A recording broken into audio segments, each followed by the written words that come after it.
Good morning, good day, and good afternoon, everybody. Welcome back to another exciting episode of Intuitive Insights. If you are new to my channel, welcome, and please don't forget to like and subscribe so we can spread this metaphysical message to any and everybody that's interested. If you're already a subscriber, again, welcome back and Happy New Year. For this episode of Intuitive Insights, we're once again discussing bringing magic into your life. And I have an awesome guest for you today, young Reverend Tina Brinkley Potts. And she is here to discuss practical ways to help you bring the magic back into your life. And I love what she said when we were talking off camera. She said the setup is preparing you for a breakthrough. So let's hear what Tina has to say. Welcome, Reverend Tina, and good morning. How are you? Good morning, and thank you so much for having me. I'm so excited to be here. It is a pleasure to have you. And thank you for agreeing to share your message with everyone in the new year. Oh, absolutely, absolutely. I think it's a perfect time to help reframe, all of these challenges that all of us have been facing, and we can just reframe it. So I'm excited to be here. That is awesome. I am as well. And I think I've said before in another interview that when we have all this opportunity to just sit and be in our peace, this is a wonderful time to reframe your life, to rethink about your priorities, to rethink about your purpose in this world. And you have come today with some practical advice. What should people be doing during their quarantine time, in your opinion? Almost exactly what you just said, coming to terms with the right here and right now. So finding that peace. Most people are still pushing against way too much, and this is why it's lingering. We have to learn to accept doesn't mean defeat. And I think sometimes when people hear accept, that means they're giving up. No, I want you to give up the struggle. I want you to accept that, okay, this is what it is right here and right now, but that doesn't mean that this is how it's going to stay. And when you begin to embrace that, you begin to allow other opportunities. You can actually see the opportunities better because you're not just so focused on the problem.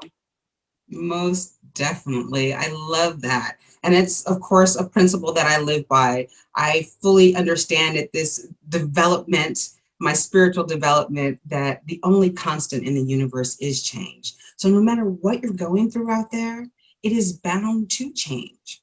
But it all begins with a desire, with a thought, with a willingness to embrace what's happening right now. Because it's no accident you are where you are. It's no accident if you're having a financial difficulty or a relationship that's ending. Celebrate those things. Celebrate what's about to become in your life.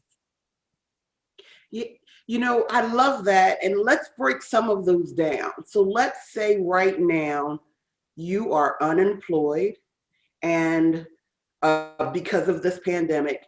And so finances are really, really tight. More than less likely, it could have been before the pandemic, and this is going to hurt a little bit, but before the pandemic, you might have been saying how much you hate your job, how much you just didn't want to be there, how you felt conflicted going to work versus something else that you had going on. And so now that the job is gone, you're missing the job. And so one of the biggest things that we could all learn is we really want to be fully aligned with our thoughts, our deeds, our actions, and emotions all need to be aligned.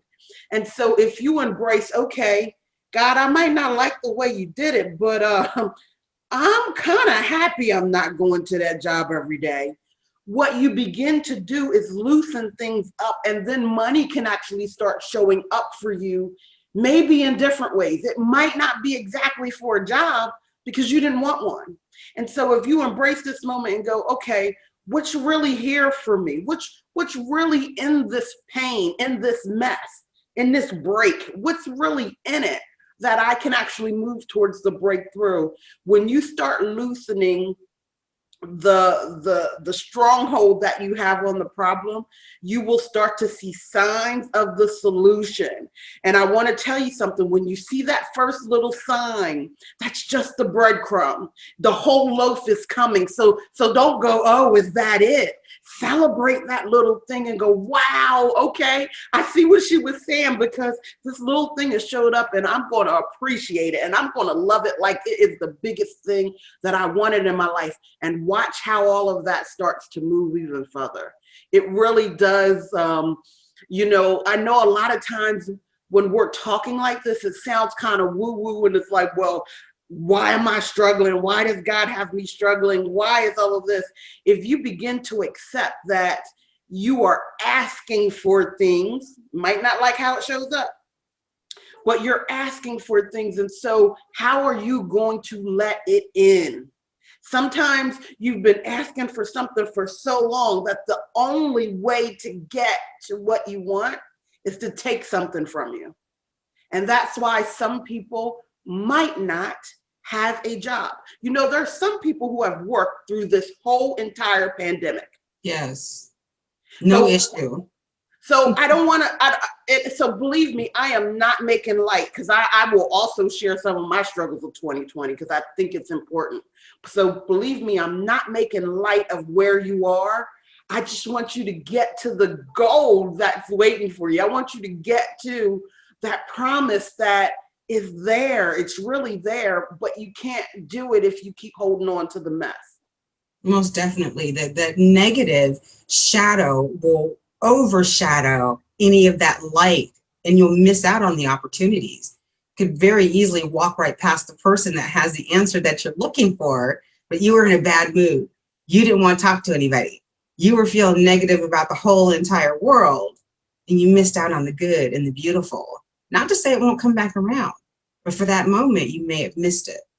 So at the beginning of manifestation, it does indeed, it may feel a little bit like loss. What was that like for you? Did you feel like you lost something in 2020? Oh my, I lost a lot. My grandson was born, stillborn. Earlier in the year, I didn't work for almost 3.5 months. Not because I didn't have work coming to me hand and foot, but because so many of my family members was going through so many challenges, and it was my responsibility to help. You know, I know a lot of people think and might go for the money over being fully present with their family. That can never be true for me. I've already made that decision. And so I know that regardless of what it looks like on the outside, my source is always going to come through. So there was a lot of loss. I can tell you that during one span, we lost 3 people in an 8-day span of time. And so with all of that loss, you know, and wanting to reconcile, because a lot of times we, you know, especially if you have a job, you know, you might have that 3-day bereavement and then you got to get back to it. Well, processing my grief sometimes takes a little longer than that. So I wanted to be fully present for my family as well as fully present for myself, because I know what unhealed emotion can do in your life. So I don't say these things when I'm sitting here with Dr. Dukes. I'm not saying these things lightly to you, because I've experienced, you know, rough times in 2022. But I also know that the law of polarity, and I think that's probably the easiest way to explain it, is that the law of polarity pretty much says that if there's something that is this bad on this side, that there is something this good on that side.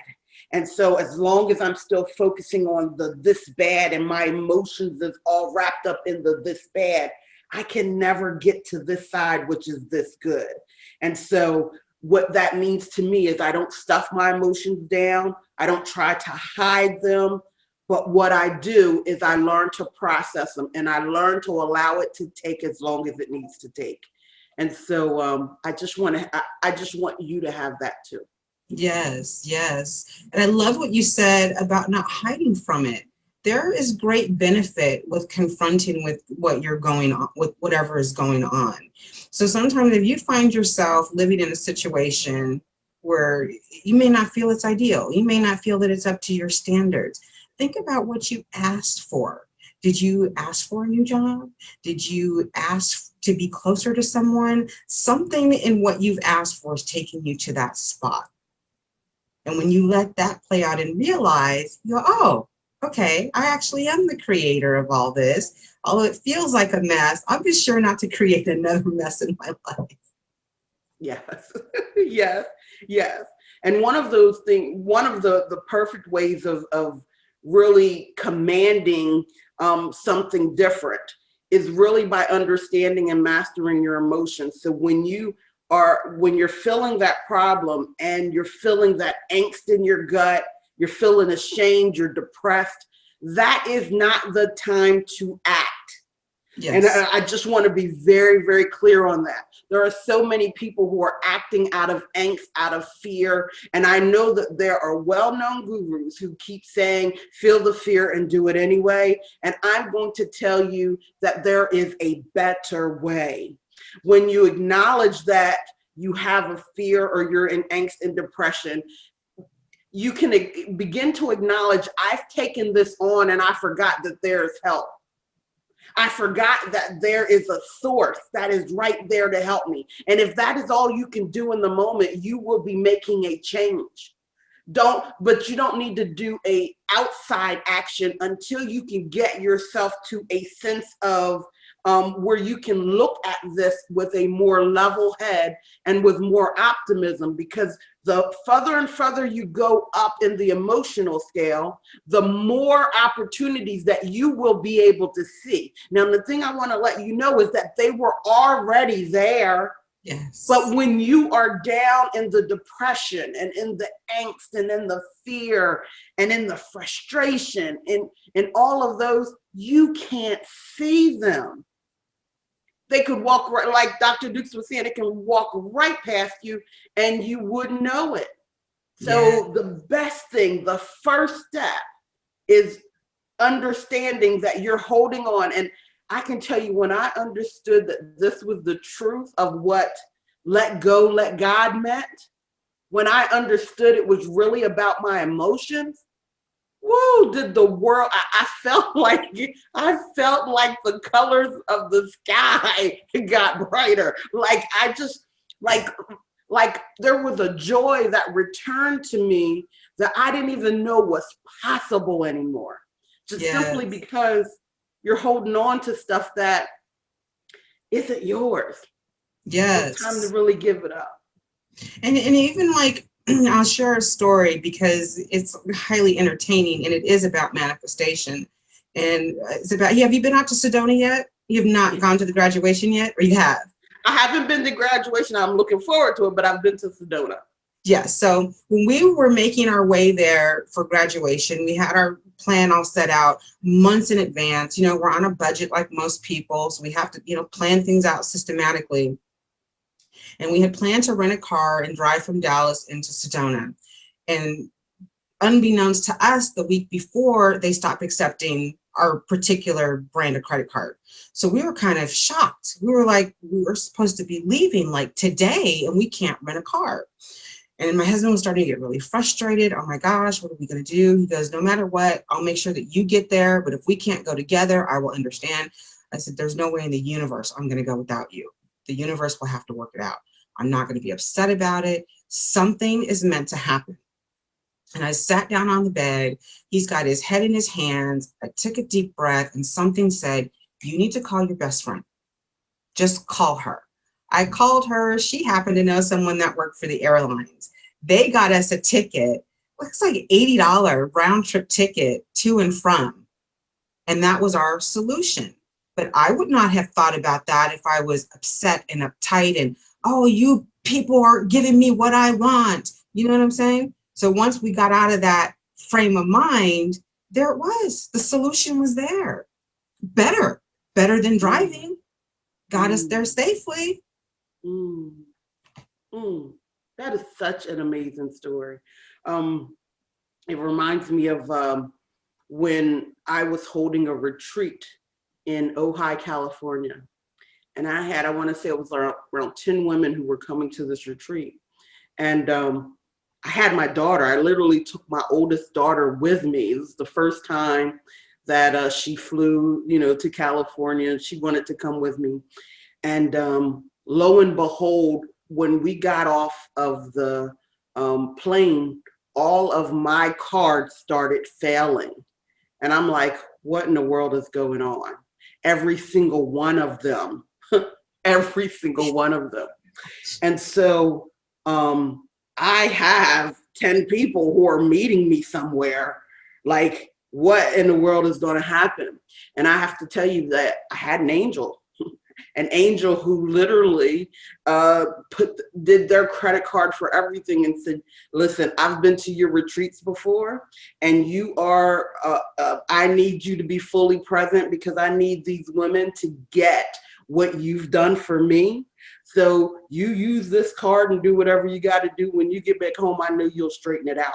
Now, for somebody to do that, listen, like, who would take their kid? You know what I mean? Like, when it's weird, because when you got your kid with you, you're like, oh my God, like it just feels double pain, right? Like it's double because you got your kid with you. And lo and behold, what was happening was there was a company that was supposed to do work for me. And because I discovered that they were doing some shady stuff, they decided that they were going to spam me, that they were going to use bots and all of this other kind of stuff to start doing. So like in my financial system and my everything, like this stuff was coming to me from all sorts of angles. And it was like, and even after I got home and I was trying to get all of it straightened out, the thing was, so many people said to me, Tina, you just need to leave this alone, and you need to, because this is going to get you distracted. And I was like, I don't think that's why this is happening to me. I think this is happening to me because God knows I'm going to stand up, because I know I didn't do this, so that they could stop doing it to other people.